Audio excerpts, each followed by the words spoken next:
Welcome back to the Whole Bible series. This week we are in the book of Numbers. So the book of Numbers comes from the Tanakh, the book called In the Wilderness. That was later translated in the Septuagint to arithmoi, which means numbers. Numbers is the fourth book in the Bible. It is also the fourth book of the law, or the Pentateuch. Both Hebrew and Christian tradition hold that Numbers was written by Moses during the 40 years Israelites wandered in the wilderness. If you want more information on this, please go back to episode 2. As you can see here, the Numbers is broken down into 3 sections.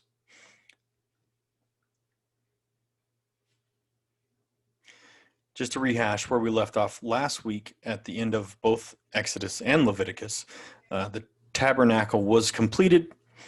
It was cleansed, and God's glory filled the tabernacle. And so we have God resting on the tabernacle in a pillar of smoke, or at night in a pillar of fire.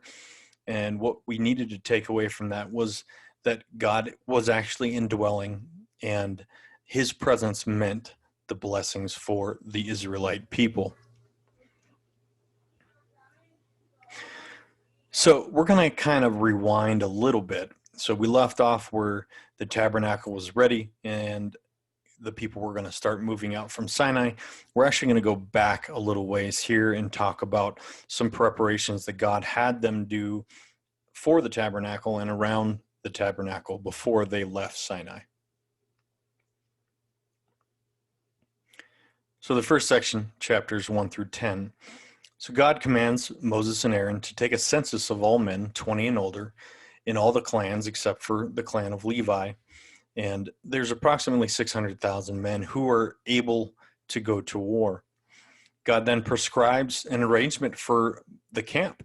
As you see in the picture here, there's a certain way in which the camp is supposed to be set up, with the ark and the tabernacle in the middle, and the Levites surrounding it, protecting that, and then the tribes going out from there. God also prescribes a marching order. So we see in chapter 2, verse 17 here at the bottom. Then the tent of meeting shall set out with the camp of the Levites in the midst of the camps. As they camp, so shall they set out, each in position, standard by standard. So when God's glory lifted up and led them away, the ark and the Levites were supposed to follow, and then the tribes following them thereafter. So we're going to get talking about the Levites' job. So we're getting ready to have the tabernacle now, and now we have to have somebody to take care of the tabernacle, and that's what the Levites are called to do. So we're going to read here, I'm going to jump around a little bit, but those verses are notated, so let's read through this. But the Levites were not listed along with them by their ancestral tribe, for the Lord spoke to Moses, saying, Only the tribe of Levi shall you not list, and you shall not take a census of them among the people of Israel. But appoint the Levites over the tabernacle of the testimony, and over all its furnishings, and over all that belongs to it. They are to carry the tabernacle and all its furnishings, and they shall take care of it, and shall camp around the tabernacle.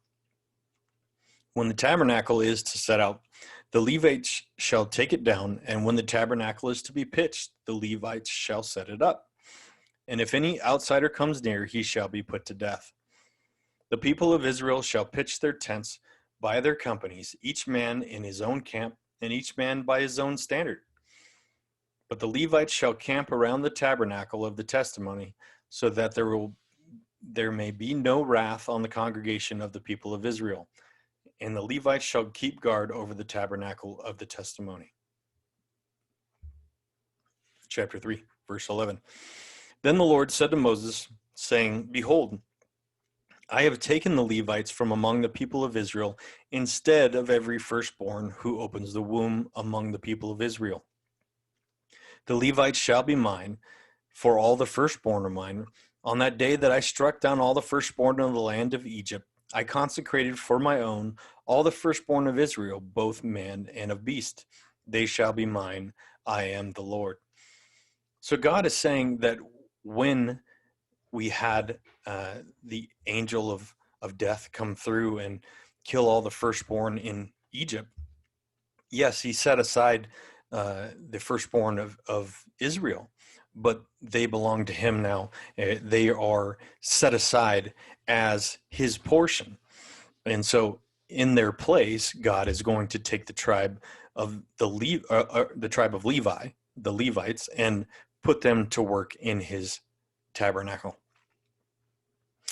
So you see, note here, God took the life of the Levites in service in place of Israel's firstborn. But each family still had to pay a redemption to the Lord for their firstborn. It was part of the law. So here's some of the duties of the Levites by clan. So the sons of Kohath had to set up, break down, and carry the most holy things, such as the ark. They were not allowed to see or touch the holy things. They would die if they did so. It was rather Aaron and his sons would prepare the holy things and wrap them so that the sons of Kohath could carry them. Eleazar, son of Aaron, was in charge of the oil, incense, and the grain offerings. The sons of Gershon were to set up, break down, and carry the curtains and the tapestries. The sons of Merari were to set up, break down, and carry the frames, posts, etc. Chapter 4, verse 46. All those who were listed of the Levites, whom Moses and Aaron and the chiefs of Israel listed by their clans and their fathers' houses, from 30 years old up to 50 years old, everyone who could come to do the service of ministry and the service of bearing burdens in the tent of meeting, those listed were 8,580.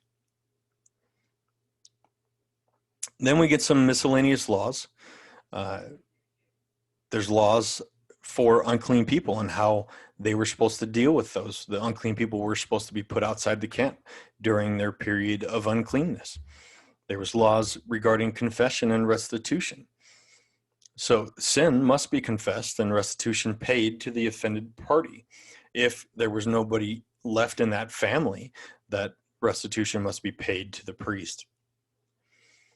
There's also a test for adultery where the Lord will judge whether a wife has been faithful to the husband if he expects that there was infidelity.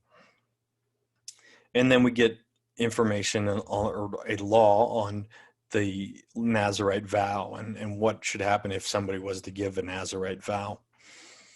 So let's look here, chapter 6. And the Lord spoke to Moses, saying, "Speak to the people of Israel and say to them, when either a man or a woman makes a special vow, the vow of a Nazirite, to separate himself to the Lord, he shall separate himself from wine and strong drink.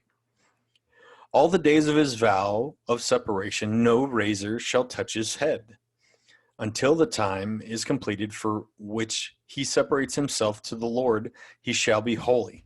He shall let the locks of hair on his head grow long." So I highlighted this because this is going to be important to us in a couple weeks when we get to the book of Judges. Verse 6. All the days that he separates himself to the Lord, he shall not go near a dead body, not even for his mother, or for his father or for his mother, for sister or brother. If they die, shall he make himself unclean, because his separation to God is on his head. All of the days of his separation, he is holy to the Lord.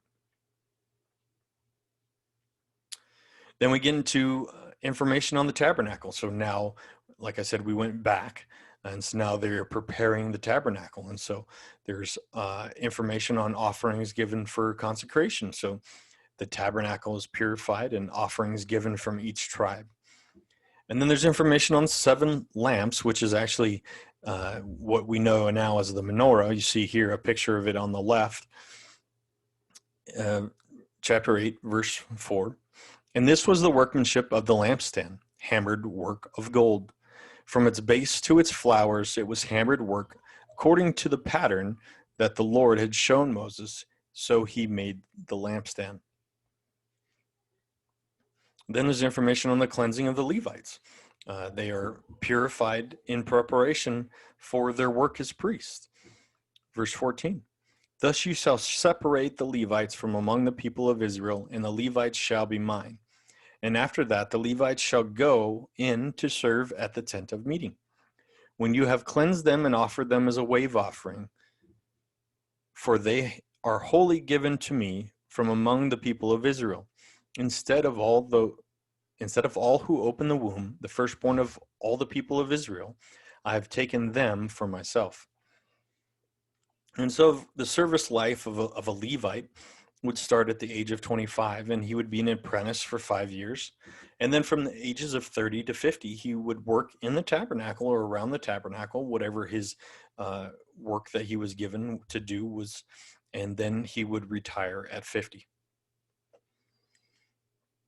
Then we come to the second Passover. So the first Passover obviously happened in Egypt. And so now we have the second Passover celebrated here in the wilderness. And then after the tabernacle is ready, Yahweh descends on the tabernacle. So now we're back to where we left off. Chapter 9, verse 15. On the day that the tabernacle was set up, the cloud covered the tabernacle, the tent of the testimony. And at evening, it was over the tabernacle like the appearance of fire until morning. So again, I highlighted cloud and fire here because they represent God's presence. And this is going to be a common theme throughout the Bible. Verse 16. So it was always, the cloud covered it by day and the appearance of fire by night. And whenever the cloud lifted from over the tent, after that the people of Israel set out. And in the place where the cloud settled down, there the people of Israel camped. So when God would step up from the tabernacle and move, the people would follow him. And when he would stop, they would set up camp. And so this was their normal practice. And this is how God led them. Verse 20. Sometimes a cloud was a few days over the tabernacle, and according to the command of the Lord, they remained in camp. Then according to the command of the Lord, they set out. And sometimes the cloud remained from evening until morning. And when the cloud lifted in the morning, they set out. Or if it continued for a day and a night, when the cloud lifted, they set out. Whether it was 2 days or a month or a longer time, that the cloud continued over the tabernacle, abiding there, and the people of Israel remained in camp and did not set out. But when it lifted, they set out. So in other words, if the cloud rested for weeks or months at a time, they would stay in that place. But as soon as the cloud lifted, then they would follow the cloud and move on to the next place that God had desired them to be. Then there's some information about them making 2 silver trumpets that are made to notify the Israelites. So the priests would blow these trumpets, and depending on what trumpet blow it was, would be how the different tribes would react. So obviously there's a lot of people there, and so this was their mass communication. Moving on to section 2. So now we're caught up with the end of Leviticus. They're moving from Sinai, and this is what we're going to talk about here in the second section. In the second year, in the second month of the 20th day of the month, the cloud lifted from over the tabernacle of the testimony, and the people of Israel set out by stages from the wilderness of Sinai, and the cloud settled down in the wilderness of Paran. So we're already fairly familiar with the wilderness of Paran.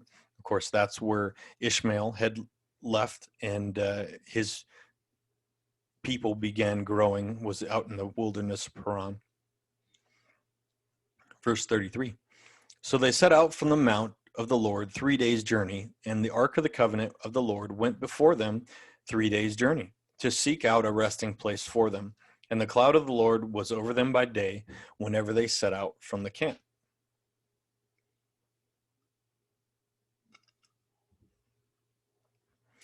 Then we get back to the same old. The Israelites start complaining again.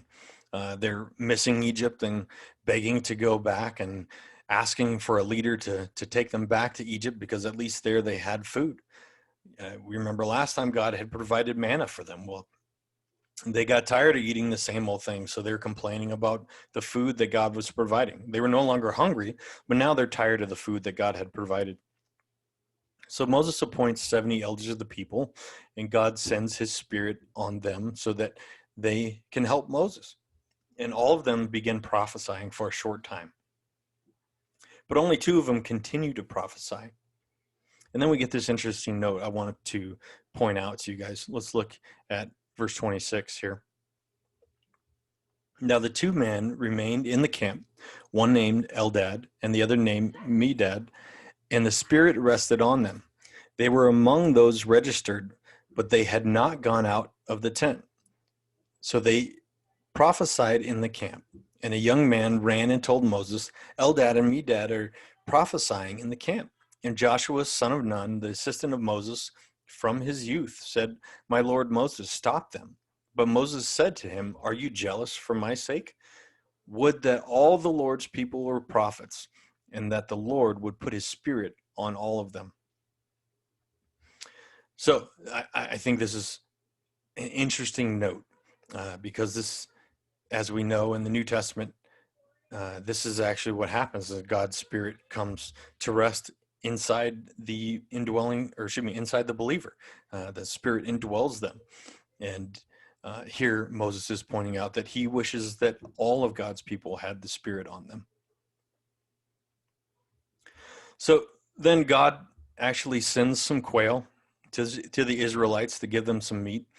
But the Israelites hoard the meat. They go and collect way more than they need. And so God punishes them with a plague. Then we have an issue where Miriam and Aaron oppose Moses, and God punishes them for questioning Moses. Moses is God's leader who he's chosen, and he doesn't like anybody challenging Moses' authority. And then we get to the point where the Israelites are getting ready. Moses is getting them ready. God has prepared them. Moses is getting them ready to take the promised land, to move into Canaan. And so they send spies out to Canaan to spy out the land and find out what its strength and its weaknesses are and see what the people are like there. Chapter 13. The Lord spoke to Moses, saying, Send men to spy out the land of Canaan, which I am giving to the people of Israel. From each tribe of their fathers you shall send men, or you shall send a man, every one a chief among them.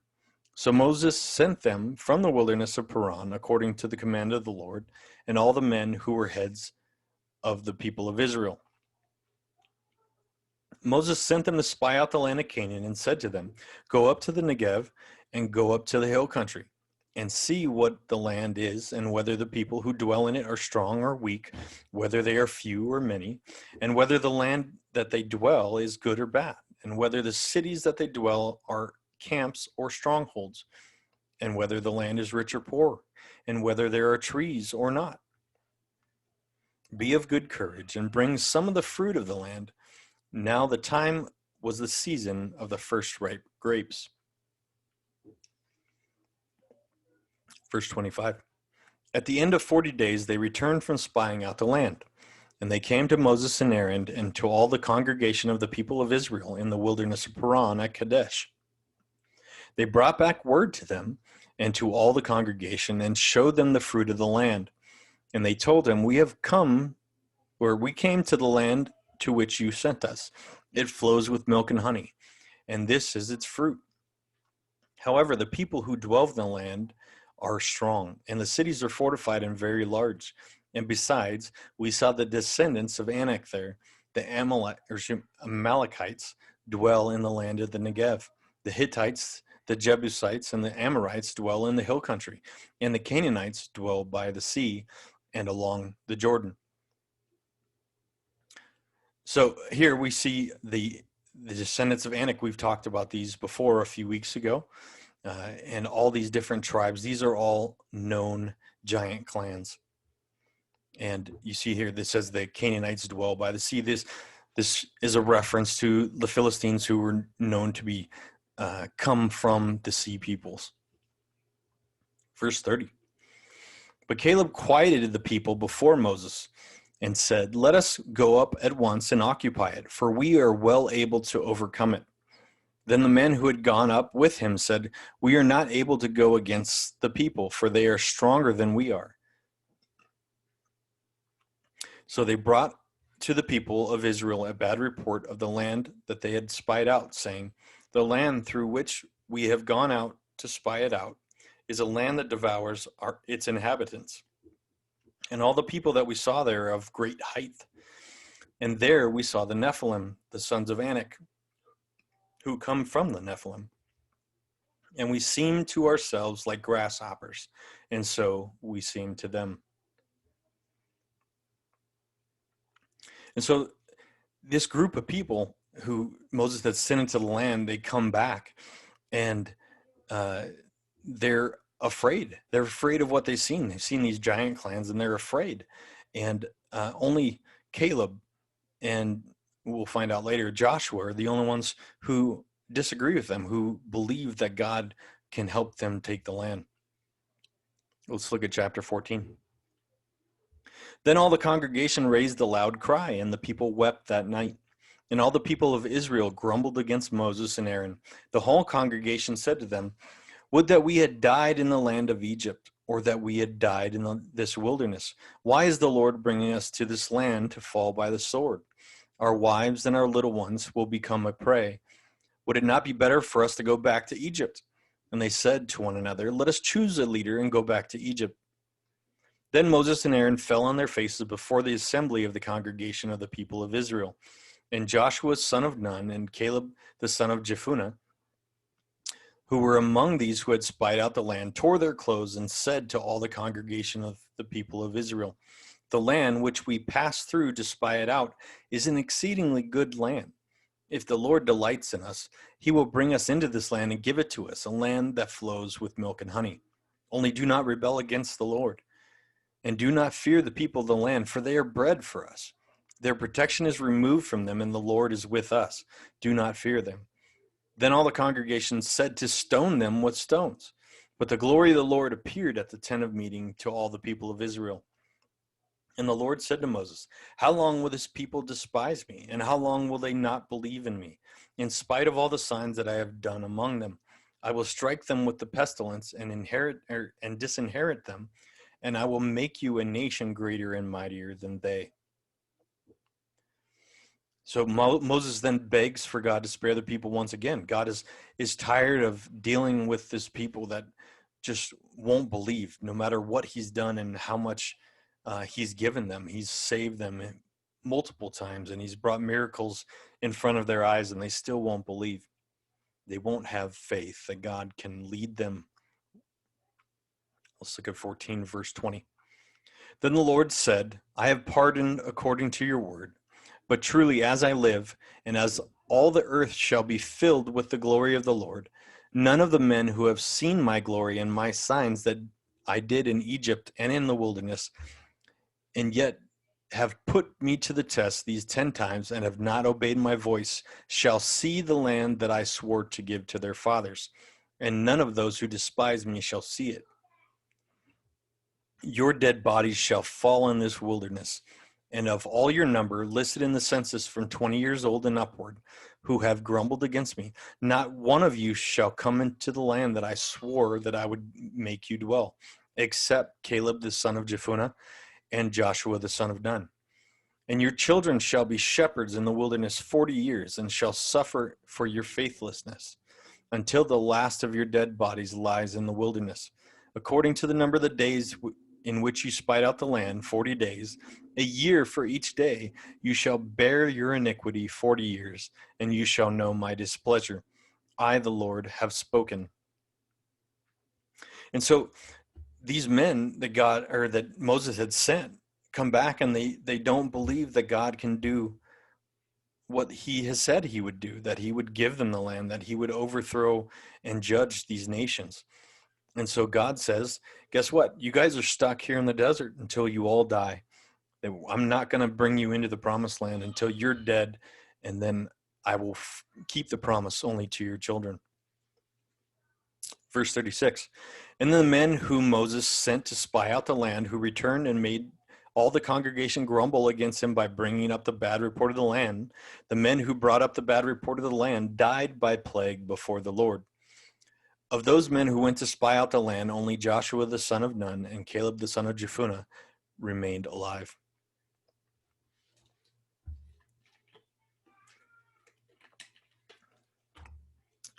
The next day, the people decide that they're going to leave the camp without Yahweh or the ark, and they're going to try to take the promised land themselves, and they're soundly defeated by the Amalekites.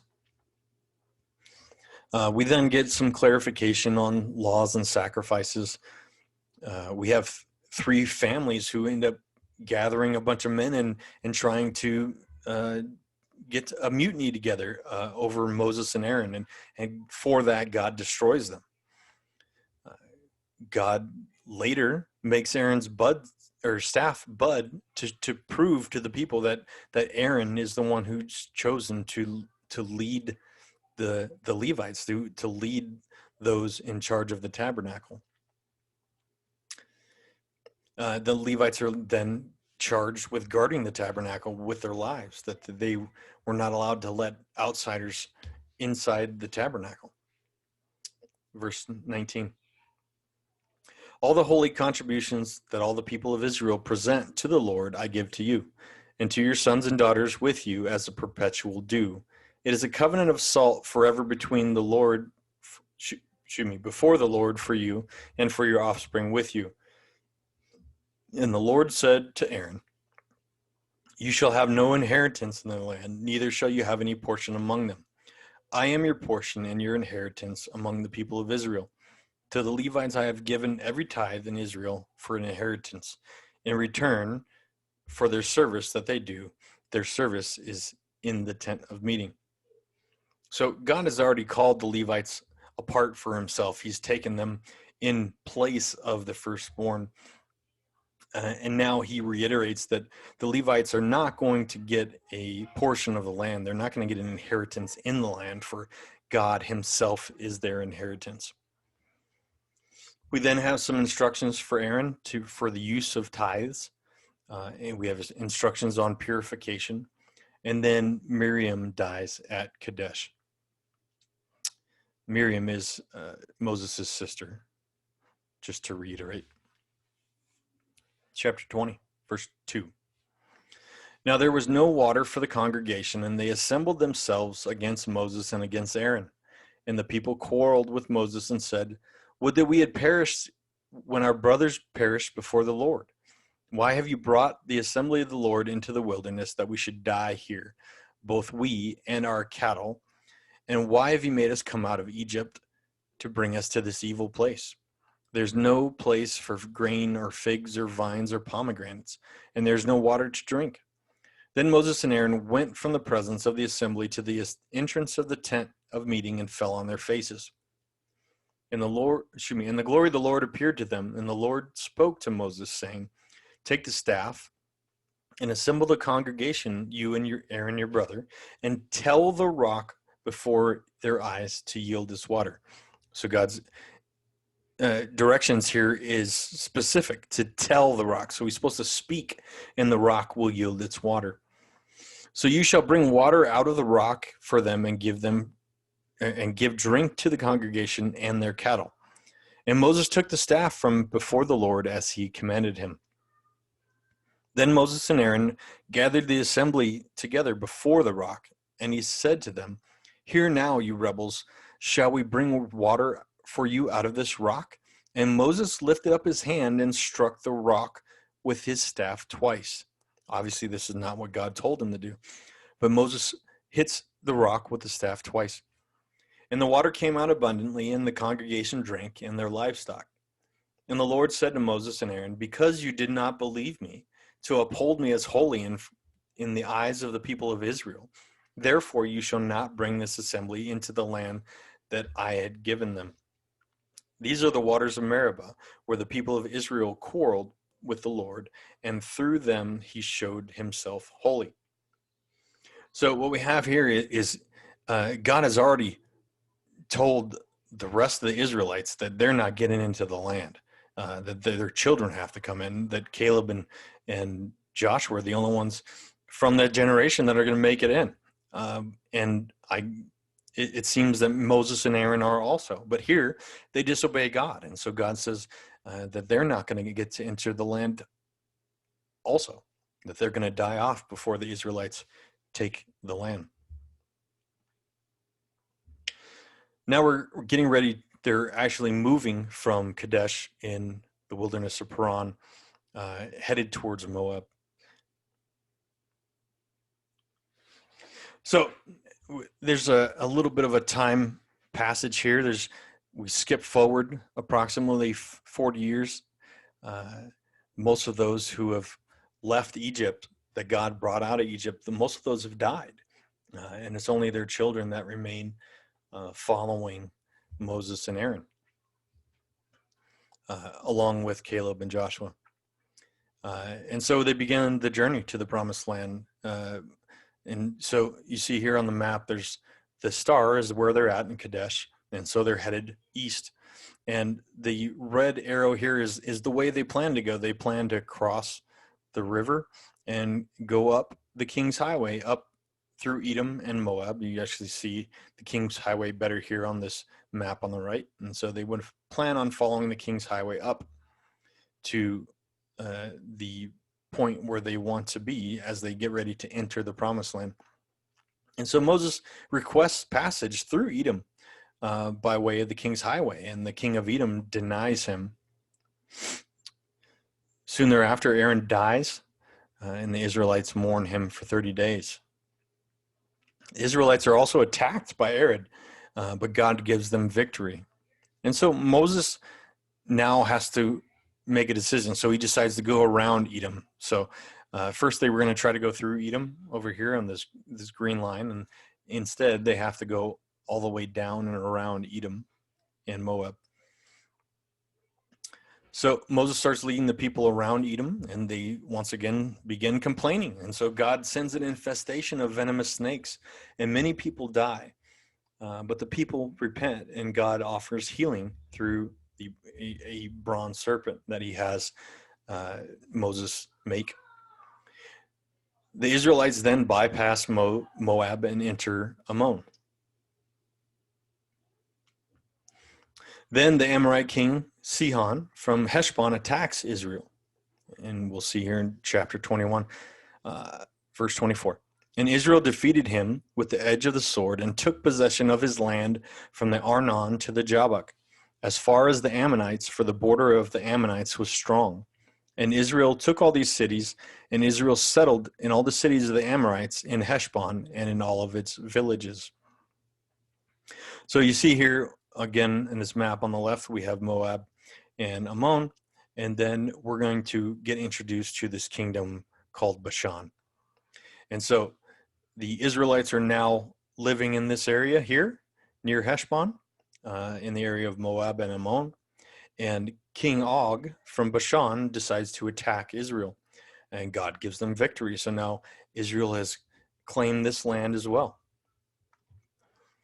Then we have King Balak from Moab, who is afraid of Israel. And so he sends for Balaam, Balaam is actually a prophet of the gods, not the prophet of Yahweh God, but the prophet of the gods. He is a seer. And Balak sends for him and asks him to curse Israel.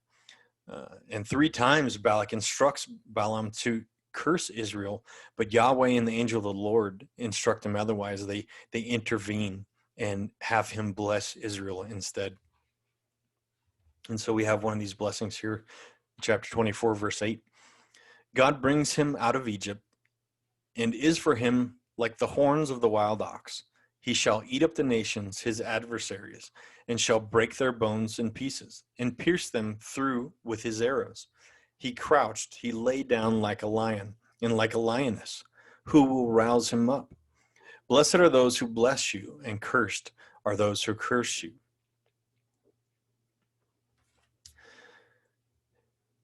Chapter 24, talking about Balaam again. And then he took up his discourse and said, the oracle of Balaam, the son of Beor, the oracle of the man whose eye is opened, the oracle of him who hears the word of God and knows the knowledge of the Most High, who sees the vision of the Almighty, falling down with eyes uncovered. I see him, but not now. I behold him, but not near. A star shall come out of Jacob, and a scepter shall rise out of Israel. It shall crush the forehead of Moab, and break down all the sons of Sheth. Edom shall be dispossessed. Seir also, his enemies, shall be dispossessed.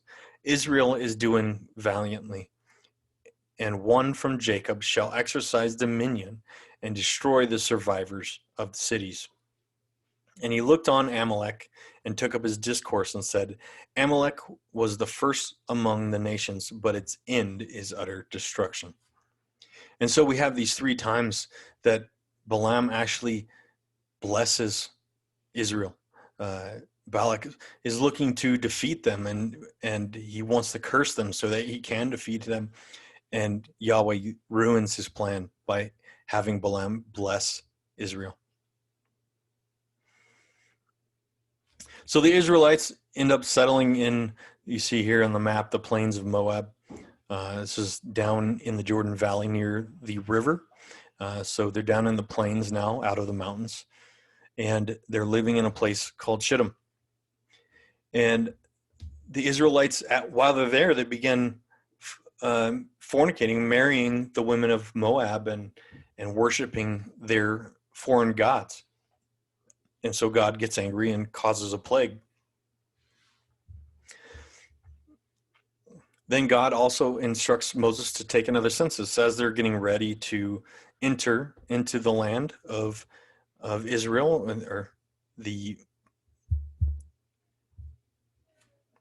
promised land. And God instructs them to take another census. So Moses does that. There's also a little discourse on the daughters of Zelophehad. These are daughters who lost all of their male, both their fathers and their brothers, all their male heirs. And so they're worried about whether they'll be able to keep their inheritance, to keep their land or not. And so Moses settles that issue. And then God chooses Joshua to succeed Moses. So we see here in verse 12, the Lord said to Moses, go up into this mountain of Abarim and see the land that I have given to the people of Israel. When you have seen it, you shall also be gathered to your people as your brother Aaron was, because you rebelled against my word in the wilderness of Zin, when the congregation quarreled, failing to uphold me as holy at the waters before their eyes. These are the waters of Meribah, of Kadesh, in the wilderness of Zin. Moses spoke to the Lord, saying, let the Lord, the God of the spirits of all flesh, appoint a man over the congregation who shall go out before them and come in before them, who shall lead them out and bring them in, that the congregation of the Lord may not be as a sheep that have no shepherd. So the Lord said to Moses, take Joshua, the son of Nun, a man in whom is the Spirit, and lay your hand on him. Make him stand before Eleazar the priest and all the congregation, and you shall commission him in their sight. So God not only appoints Joshua to succeed Moses, to take over from Moses, but he also tells Moses how his life will end, that he is to go, after these preparations are made, he's to go up to this mountain. And from the mountain, he'll be able to see the promised land. And at that point, he'll be taken up. We then get a section for miscellaneous laws, all sorts of laws on different offerings, and instructions on vows for both men and women. Then God uses Israel to judge Midian. So God conquers Midian and uses Israel to judge them. Reuben and Gad, the tribes of Reuben and Gad, then come to Moses and want to settle on the east of the Jordan. Chapter 32, verse 16. When they, talking of Reuben and Gad, came near to him and said, we will build sheepfolds here for our livestock and cities for our little ones, but we will take arms ready to go before the people of Israel until we have brought them to their place. And our little ones shall live in fortified cities because of the inhabitants of the land. We will not return to our homes until each of the people of Israel has gained his inheritance. For we will not inherit with them on the other side of the Jordan and beyond, because our inheritance has come to us on this side of the Jordan to the east. So Reuben and Gad decide that they like the land that they're in now, the land that they have conquered from the king Sihon and King Og. And so they decide they want to settle on the east side of the Jordan. But Moses is reluctant until they make this promise that they will go with the rest of their brothers over to the other side, to the promised land, and help them conquer the land before actually returning to their families on the east side of the river. And so we see a little map here in the bottom left where Reuben and Gad, and also it says the East Manasseh, so half the tribe of Manasseh, which is one of the offspring of Joseph. So those three, or I should say 2.5 tribes, decide to settle on the east side of the Jordan River. And now God's preparing Moses and Joshua and the people to take the land. And so he gives Moses the plan for the land. Chapter 33, verse 50. And the Lord spoke to Moses in the plains of Moab by the Jordan at Jericho, saying, Speak to the people of Israel and say to them, when you pass over the Jordan into the land of Canaan, then you shall drive out all the inhabitants of the land from before you, and destroy all their figure stones, and destroy all their metal images, and demolish all their high places. So God's very specific. They're supposed to drive out the inhabitants and destroy their foreign gods and demolish all of their altars and things that they have set up. And this is important instruction because we're obviously going to have issues with this later. Verse 53, and you shall take a possession of the land and settle in it, for I have given you the land to possess it. You shall inherit the land by lot according to your clans. To a large tribe you shall give a large inheritance, and to a small tribe you shall give a small inheritance. Wherever the lot falls for anyone, that shall be his. According to the tribes your fathers you shall inherit. But if you do not drive out the inhabitants, this is the warning from God, if you do not drive out the inhabitants of the land before you, then those of them who you let remain shall be as barbs in your eyes and thorns in your sides, and they shall trouble you in the land where you dwell. And I will do to you as I thought to do to them. So now God gives a warning. So if you remember back talking about covenants, that there is a punishment for breaking the covenant. And so this is what he gives here, a reminder of the punishment.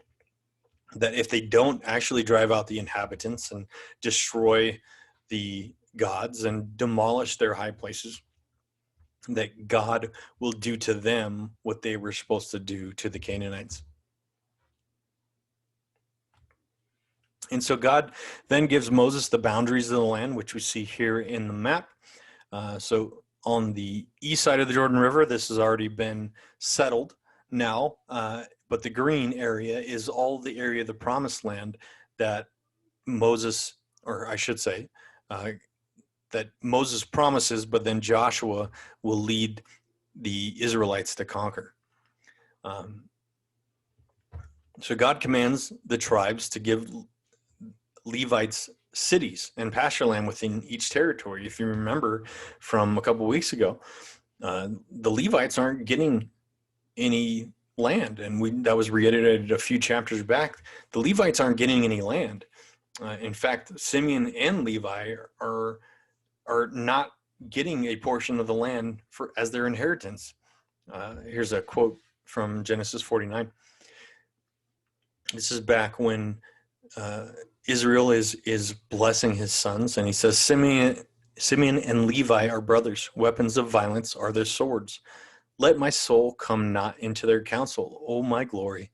Be not joined in their company, for in their anger they killed men, and in their willingness they hamstrung oxen. Cursed be their anger, for it is fierce, and their wrath, for it is cruel. I will divide them in Jacob and scatter them in Israel. So the Levites specifically here are not getting a portion of the land. We'll see what happens with Simeon in a couple weeks.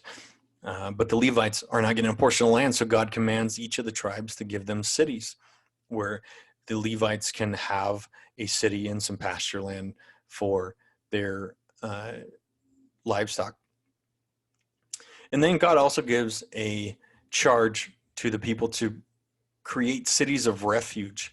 And these are to be established to protect someone from vengeance. So, for instance, if somebody accidentally kills somebody else, and that person is trying to kill them, an eye for an eye, they can run to these cities of refuge to be protected until an actual trial can be had.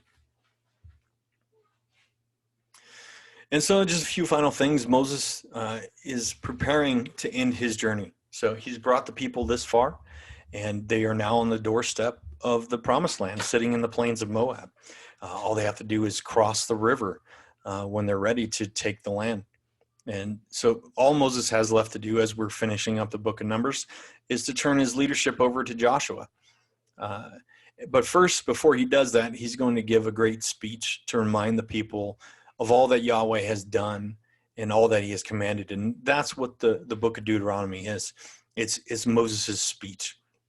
It's really him reiterating all the law and all that God has done for them and reminding them of who they are and what they are destined for, what God has promised them before he turns the reign over to Joshua and climbs the mountain. So hope you enjoyed this week. If you have any questions, please leave them below, and I'll talk to you later. Have a great week.